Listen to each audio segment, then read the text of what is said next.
സ്കൂളുകളിൽ ബാക്ക് ബെഞ്ചുകാർ എന്ന സങ്കല്പം ഒഴിവാക്കാൻ ശ്രമം തുടങ്ങിയതായി വിദ്യാഭ്യാസ മന്ത്രി വി ശിവൻകുട്ടി. ഇതിന്റെ ഭാഗമായി ക്ലാസുകളിലെ ഇരിപ്പിടങ്ങൾ യു ആകൃതിയിൽ ക്രമീകരിക്കുന്നതിനെക്കുറിച്ച് ആലോചിക്കുന്നുണ്ടെന്നും അദ്ദേഹം വ്യക്തമാക്കി. ഒരു വിദ്യാർത്ഥിയുടെ ആത്മവിശ്വാസത്തെയും പഠനത്തെയും ബാക്ക് ബെഞ്ച് എന്ന ആശയം പ്രതികൂലമായി ബാധിക്കാൻ സാധ്യതയുണ്ടെന്നും എല്ലാ കുട്ടികൾക്കും തുല്യ അവസരം ഉറപ്പാക്കുകയാണ് ലക്ഷ്യമെന്നും മന്ത്രി പറഞ്ഞു.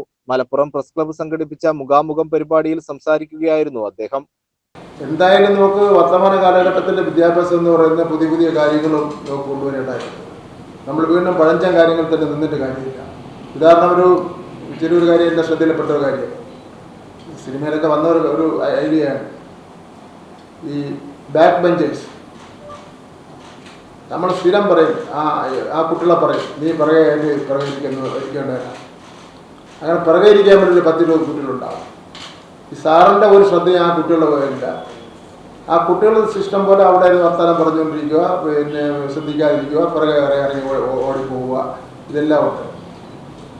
അപ്പോൾ അതിൻ്റെ ഇപ്പോൾ ഉള്ള ബാക്ക് ബെഞ്ചേഴ്സ് ഒഴിവാക്കിക്കൊണ്ടുള്ള ഒരു സീറ്റിംഗ് അറേഞ്ച്മെൻറ്റ് എങ്ങനെ ഉണ്ടാക്കാമെന്ന് സംബന്ധിച്ചിടത്തോളം പൊതുവിദ്യാഭ്യാസ വകുപ്പ് ആലോചിച്ചുകൊണ്ടിരിക്കുകയാണ്. ഒരു യു റൗണ്ടിലായാൽ എന്താ? അങ്ങനെ ആയാൽ നമുക്ക് പിന്നെ ടീച്ചറിന് അങ്ങനെ അറ്റം വരെ പോകുന്നതിന് വേണ്ടിയും എല്ലാ കുട്ടികൾക്കും അറ്റൻഷൻ കിട്ടുന്നതിന് വേണ്ടിയും കഴിയും. ഇപ്പോൾ പുതിയതായിട്ട് നിർമ്മിച്ച പല സ്കൂൾ കെട്ടിടങ്ങളിലും അങ്ങനെ ആയിട്ടുണ്ട്. ഇപ്പോൾ പഴയ കെട്ടിടങ്ങളിൽ അത് പ്രായോഗികമല്ല, കാരണം വീതി നീളത്തിൻ്റെ പ്രശ്നം വരും. അപ്പം അങ്ങനെയുള്ള നമുക്ക് പല പരിഷ്കാരങ്ങൾ നമുക്ക് പുതിയ കാലഘട്ടത്തിൽ കൊണ്ടുവരേണ്ടി വരും. അപ്പം അതിന് നമുക്ക് അതിൻ്റെ ഒരു നല്ല സ്ക്രിപ്റ്റിൽ എടുത്താൽ മാത്രമേ അതല്ല എൻ്റെ ഏറ്റവും പിറകെ മാത്രം പഠിച്ചാൽ മതി എന്നുള്ള നിലപാടെടുക്കാൻ വേണ്ടി പറ്റില്ലല്ലോ. പത്തനംതിട്ടയിലെ നാറാണംമൊഴിയിൽ അധ്യാപികയുടെ ഭർത്താവ് ജീവനൊടുക്കിയ സംഭവത്തിൽ ഉദ്യോഗസ്ഥരെ സസ്പെൻഡ് ചെയ്തതിനെ കുറിച്ച് സംസാരിച്ച മന്ത്രി സസ്പെൻഷൻ കൊണ്ട് മാത്രം കാര്യമില്ലെന്ന് ഓർമ്മിപ്പിച്ചു. കുറ്റക്കാരെന്ന് കണ്ടെത്തിയാൽ പിരിച്ചുവിടൽ അടക്കമുള്ള കർശന നടപടികൾ ഉണ്ടാകും. സർക്കാർ ഉത്തരവുണ്ടായിട്ടും ഉദ്യോഗസ്ഥർ പലതവണ അവരെ ഓഫീസുകളിൽ കയറിയിറക്കിയത് അനാസ്ഥയാണെന്ന് ചൂണ്ടിക്കാട്ടിയ മന്ത്രി ഓരോ ഫയലും ഓരോ ജീവിതമാണ് എന്ന് ഉദ്യോഗസ്ഥർ ഓർക്കണമെന്നും പറഞ്ഞു. ഹൈക്കോടതി ഉത്തരവുണ്ടായിരുന്നു, മിനിസ്റ്ററുടെ ഉത്തരവുണ്ടായിരുന്നു. മിനിസ്റ്ററുടെ ഉത്തരവിൻ്റെ അടിസ്ഥാനത്തിൽ പ്രിൻസിപ്പൽ സെക്രട്ടറിയുടെ രേഖാമൂലമുള്ള ഉത്തരവുണ്ടായിരുന്നു. ഇതിലെനിക്ക് പറയാനുള്ളത്, ബഹുമാനപ്പെട്ട മുഖ്യമന്ത്രി 2ാം പിണറായി ഗവൺമെൻറ്റും 1ാം പിണറായി ഗവൺമെൻറ്റും ചുമതല ഏറ്റപ്പോൾ തന്നെ പറഞ്ഞിട്ടുള്ളൊരു കാര്യം, ഓരോ ഫയലും ഓരോ ജീവിതമാണ്. യഥാർത്ഥത്തിൽ ഈ ഒരു ഫയൽ ഒരു ജീവിതമാണ്. അദ്ദേഹം ആത്മഹത്യ ചെയ്തത് എഞ്ചിനീയറിങ്ങിന് മകന് ഫീസ് അടയ്ക്കാൻ ഈ പൈസ എടുക്കാൻ കഴിയുമെന്ന് വിചാരിച്ചിരുന്നു. അത് കഴിഞ്ഞില്ല, അങ്ങനെയാണ് ആത്മഹത്യ ചെയ്തതെന്നാണ് പ്രാഥമിക അന്വേഷണത്തിൽ വന്നിട്ടുള്ളത്. യഥാർത്ഥത്തിൽ ഇപ്പോൾ സസ്പെൻഡ് ചെയ്തിട്ടുണ്ട്. സസ്പെൻഷൻ ഒരു സാധാരണ നടപടിയാണ്. അതിന് ശമ്പളമെല്ലാം കിട്ടും, വീട്ടിലിരിക്കുകയും ചെയ്യാം. ബഹുമാനപ്പെട്ട മുഖ്യമന്ത്രി എത്രയോ പ്രാവശ്യം ആവർത്തിച്ച് പറയുക,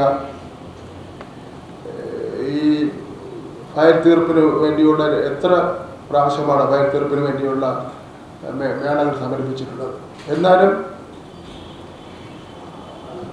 1 വർഷം 2 വർഷം 3 വർഷം വരെ ഒക്കെ ഈ ഫയൽ കഴിഞ്ഞിരിക്കുകയാണ്. അപ്പം അങ്ങനെയുള്ളവരെ കണ്ടുപിടിച്ച് സർവീസിൽ നിന്ന് പിരിച്ചുവിടുന്ന നടപടിയിൽ ഇതിനെ സംബന്ധിച്ചിടത്തോളം ആലോചിക്കേണ്ടി വരും എന്നുള്ള കാര്യം കൂടി സൂചിപ്പിക്കുവാൻ ഞാൻ ആഗ്രഹിക്കുകയാണ്. സസ്പെൻഷൻ എന്ന് പറഞ്ഞാൽ ഇത് 4-5 മാസക്കാലം കഴിയുമ്പോൾ സസ്പെൻഷൻ പിൻവലിക്കും, വീണ്ടും അയാൾ ആ സ്ഥാനത്ത് ഇരിക്കും. തൻ്റെ അടുത്ത് വരുന്നൊരു ഫയല് കൃത്യമായി തന്നെ അത് നടപടി സ്വീകരിച്ചില്ലെങ്കിൽ തൻ്റെ ജോലി നഷ്ടപ്പെടുമെന്നുള്ള ബോധം ഈ ജീവനക്കാർക്ക് ഉണ്ടായാൽ മാത്രമേ ഈ പാവപ്പെട്ടവരെതിരായിട്ടുള്ള ഈ നീക്കത്തിൽ നിന്ന് ഇവരെ പോലുള്ള ആൾക്കാർ പിന്തിരിയുള്ളൂ എന്നാണ് എൻ്റെ അഭിപ്രായം. AEO, DEO, DDE തുടങ്ങിയ തസ്തികയിലുള്ളവർക്ക് പരിചയക്കുറവുണ്ടെന്നും അവർക്ക് പ്രത്യേക പരിശീലനം നൽകേണ്ടതുണ്ടെന്നും അദ്ദേഹം അഭിപ്രായപ്പെട്ടു. കൂടാതെ കുട്ടികളുടെ മൊബൈൽ ഫോൺ ഉപയോഗത്തിൽ രക്ഷിതാക്കൾ കൂടുതൽ ശ്രദ്ധിക്കണമെന്ന് മന്ത്രി നിർദ്ദേശിച്ചു. നമുക്കതിന് ഒരു കൂട്ടായ ഒരു ചർച്ച ആ കാര്യത്തിൽ വേണം.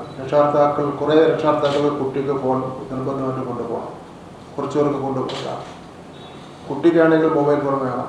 നമ്മളിപ്പോൾ കുട്ടികളുടെ ആത്മഹത്യയുടെ എണ്ണം പരിശോധിച്ച് നോക്കിയാൽ 50% മൊബൈൽ ഫോൺ വാങ്ങിക്കൊടുക്കാത്തതിൻ്റെ പേരിലുള്ള ആത്മഹത്യയാണ് ഉണ്ടാകുന്നത്.